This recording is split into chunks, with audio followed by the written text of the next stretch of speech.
Manajemen Keuangan Publik berjudul tentang zakat pendapatan negara.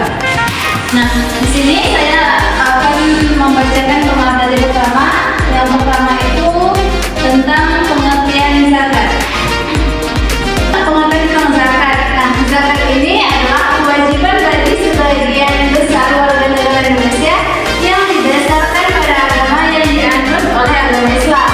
Nah, kewajiban zakat ini berupa membayar sejumlah harta kepada amil zakat, dan pengelolaan zakat ini dilakukan oleh Badan Amil Zakat, yaitu Basnas dan Basnas daerah yang didirikan oleh pemerintah, dan lembaga amil zakat atau LAS yang dibentuk oleh masyarakat.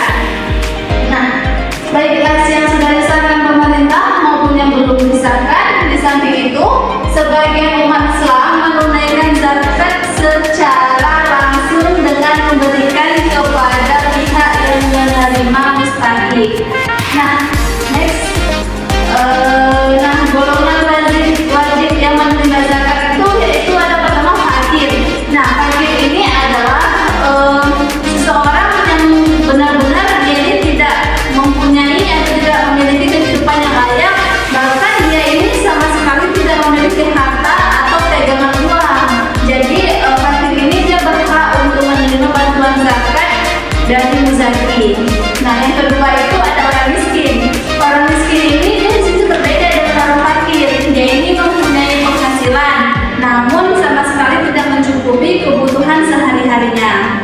Yang ketiga itu ada amil zakat. Amil zakat ini adalah panitia dari penerima atau pengelola dana zakat boleh mendapatkan zakat yang telah diberikan oleh muzaki. Yang keempat ada mu'alaf. Nah, mu'alaf ini adalah orang yang baru masuk ke dalam agama Islam. Di sini ia berhak untuk menerima bantuan zakat untuk mempererat hubungan sesama muslim. Semoga Allah Ta'ala selalu memberkatinya.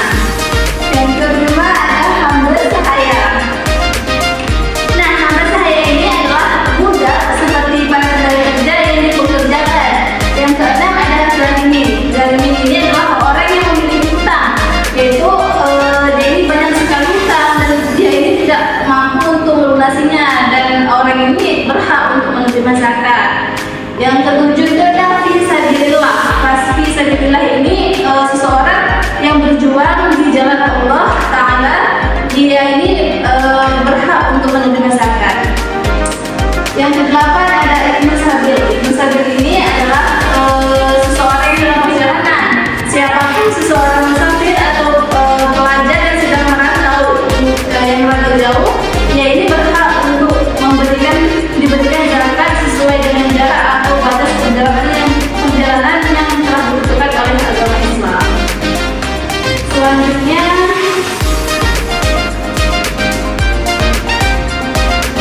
ada kelembagaan zakat Indonesia. Yang pertama itu ada Badan Amil Zakat Nasional atau yang disebut Basnas.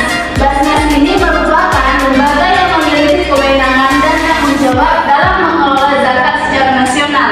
Sebagai badan pemerintah, Basnas ini tidak memiliki struktur organisasi yang formal dan memiliki otonomi dalam menjalankan tugasnya.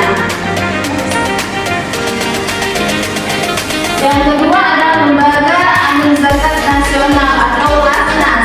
Nah, LASNAS ini merupakan sebuah organisasi kemasyarakatan yang telah memperoleh izin dari menteri yang berwenang atau pejabat yang ditunjukkan oleh menteri. LAS ini memiliki peran yang sangat signifikan dalam pengelolaan zakat yang sesuai dengan ketentuan yang ditetapkan dalam undang-undang. Nah, tujuan dari LASNAS ini adalah untuk memberikan dukungan kepada Basnas dalam pelaksanaan tugasnya. Selanjutnya akan disambungkan oleh teman saya, Nur Akmalia.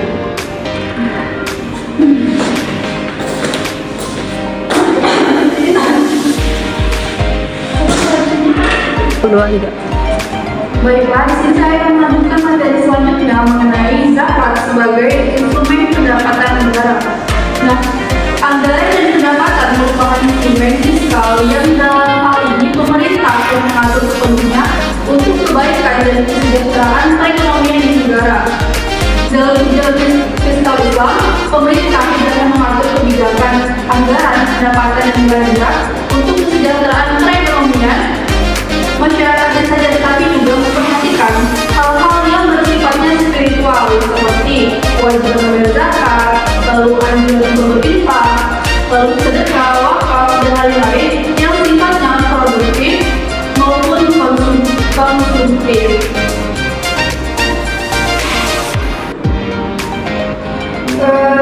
Sebagaimana dijelaskan bahwa tujuan zakat sendiri ini yang pertama adalah untuk mengangkat derajat fakir miskin, membantu menjaga masalah para pedagang.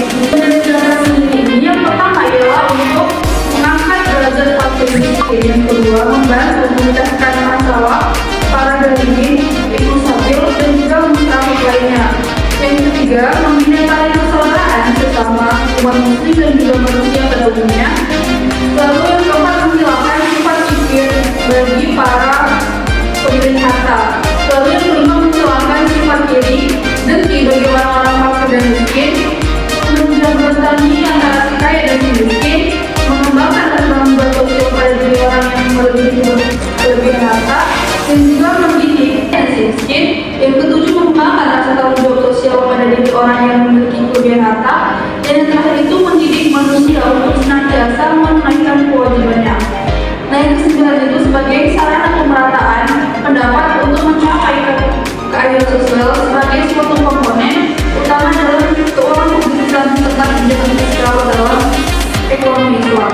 Nah, zakat sendiri merupakan kegiatan yang wajib untuk semua umat Islam. Jadi, hal ini merupakan elemen penting dalam sumber pendapatan negara. Zakat adalah ketentuan yang wajib dalam sistem ekonomi, sehingga dalam pelaksanaannya dilakukan melalui institusi resmi atau legal, maka pengumpulan, pengelolaan, dan pendistribusian bisa tepat sasaran. Selanjutnya ada upaya-upaya mewujudkan peran zakat dalam meningkatkan pertumbuhan pendapatan ekonomi melalui pemerataan.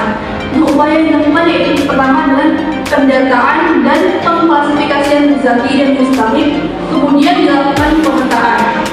Pemetaan yang dimaksudkan untuk mendapat data secara pas dan akurat di mana muzaki dan mustahik bertempat. Pemetaan tentang persebaran muzaki dan mustahik diharapkan dapat bermanfaat untuk pengiriman zakat dari muzaki dan mustahik.